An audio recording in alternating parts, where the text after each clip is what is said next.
Assalamualaikum student, I am Ms. Natasha Ahmed from Little Master Model School. I hope you all are fine. The chapter are food, the remaining reading of chapter are food.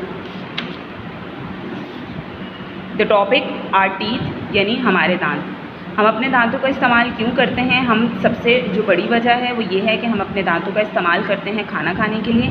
इसके साथ साथ हम अपने दांतों का इस्तेमाल करते हैं यानी हमारे दांत जो हैं हमें मदद करते हैं बोलने में। इसके अलावा एक अच्छी स्माइल के लिए दांत बहुत ज़्यादा ज़रूरी हैं। Milk teeth and permanent teeth, हमारे दो तरह के दांत होते हैं जिसमें एक हमारे मिल्क टीथ होते हैं और दूसरे हमारे पास परमानेंट टीथ होते हैं। जब एक बच्चा पैदा होता है तो उसके मुंह में दांत नहीं होते, लेकिन जैसे जैसे वो बड़ा होने लगता है उसके दांत आना शुरू हो जाते हैं। तो जो पहला सेट दांतों का आता है उसे मिल्क टीथ कहलाते हैं, यानी कि वो दूध के दांत कहलाते हैं।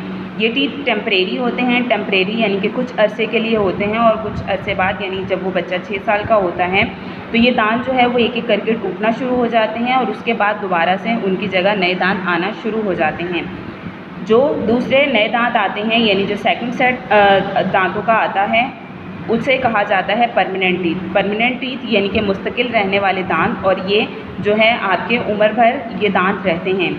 अगर इनमें से कोई दांत यानी जो परमानेंट टीथ जो एक बारी टूटने के बाद दोबारा आ जाते हैं, इनमें से अगर कोई एक दांत ख़राब हो जाए या उसे कीड़ा लग जाए या किसी हादसे की सूरत में वो टूट जाए तो फिर उसकी जगह नया दांत नहीं आता। इस वजह से हमें बहुत ज़्यादा ख्याल रखना चाहिए अपने दांतों का, ताकि हमारे दांत जो हैं वो लंबे अरसे तक सही हालत में रहें।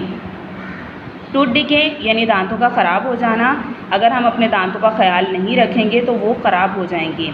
फिर हम कोई भी चीज़ ठीक तरह से नहीं खा सकेंगे और जो खाना हम ठीक तरह से चबाकर नहीं खाते वो हमें ठीक तरह से डाइजेस्ट यानी कि हज़म नहीं होता।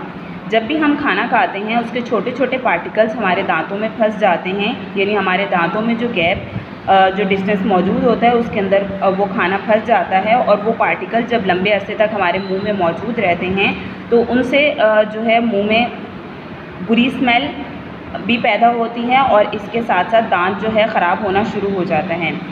जब दांत ख़राब होना शुरू हो जाता है तो उसमें कैरीज हो जाते हैं, यानी कि उसमें कीड़ा लग जाता है और वो दांत जो ख़राब हो जाते हैं उनमें बहुत ज़्यादा तकलीफ़ भी होती है। Taking care of our teeth, हमें अपने दांतों का ख्याल किस तरह से रखना चाहिए? टू प्रिवेंट टूथ डिके, दांतों को ख़राब होने से बचने के लिए हमें क्या करना चाहिए? Always rinse our mouth with water after we eat, जब भी हम खाना खाएं तो खाना खाने के बाद अपने मुंह पानी से अच्छी तरह कुल्ली करें ताकि जो भी पार्टिकल्स या जो भी ज़रात हमारे दांतों में फंसे हुए हैं वो बाहर निकल जाएं। Brush our teeth twice a day, हमें अपने दांतों को दिन में 2 बार ब्रश करना चाहिए और टूथब्रश और टूथपेस्ट से अपने दांतों को अच्छी तरह से साफ़ करना चाहिए। Brush our teeth from the inner and as well as outer side, दांतों को ना सिर्फ बाहर की साइड से बल्कि अंदर की साइड से भी अच्छी तरह से साफ़ करना चाहिए। मसाज आवर गम्स टू, अपने दांतों को अपनी जो मसूड़े हैं उनको भी मसाज करना चाहिए ताकि जो हमारे मसल्स हैं जिनके अंदर हमारे दांत लगे हुए होते हैं ताकि वो भी हेल्दी रहें और उनकी वजह से हमारे दांत लंबे अरसे तक महफूज रहें। Not eat too many sweets, ज़्यादा मीठी चीज़ें नहीं खानी चाहिए क्योंकि मीठी चीज़ें खाने से दांतों में कीड़ा लगता है और कीड़ा लगने से दांत ख़राब हो जाते हैं।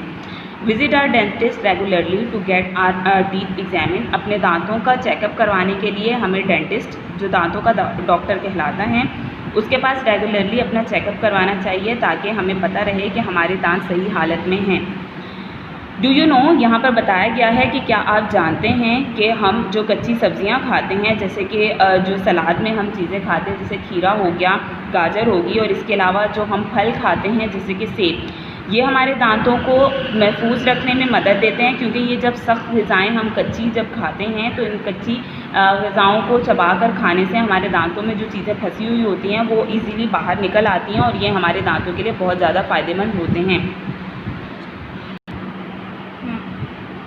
स्टूडेंट्स, ये आपका असाइनमेंट है, इसकी अभी जो है रीडिंग भी की है और इसके अलावा यहाँ पर इसकी बाकायदा एक्सप्लेनेशन दी गई है जो उर्दू में एक्सप्लेनेशन दी गई थी। यहाँ पर आपके पास वर्ड मीनिंग है, इन वर्ड मीनिंग को आपने यानी आपकी जो वर्किंग है वो यहाँ से स्टार्ट हो रही है।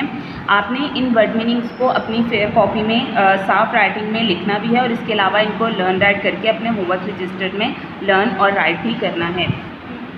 आपको प्रीवियस असाइनमेंट में जो क्वेश्चंस दिए गए थे उन क्वेश्चंस के आंसर्स मौजूद नहीं थे, तो जिन बच्चों को उनके आंसर्स ढूंढने या लिखने में प्रॉब्लम हुई है उन क्वेश्चंस के आंसर्स यहाँ इस सेकंड असाइनमेंट में दोबारा से दिए गए हैं। जिन्होंने सही नहीं लिखा या कोई सही नहीं था तो वो इसे यहाँ पर दोबारा से लिख सकते हैं। उसके अलावा बाकी के सारे क्वेश्चंस यहाँ पर मौजूद हैं। अच्छा क्लास, यहाँ पर जो है आपका बुक वर्क मौजूद है, यहाँ बुक वर्क के आंसर्स दिए गए हैं और इस बुक वर्क को आपने बुक में ही सॉल्व करना है, इसे कॉपी में नहीं लिखना। I hope you all understood my lecture. Inshallah we will meet again in next video. अल्लाह हाफिज़, अपना बहुत ख्याल रखिए।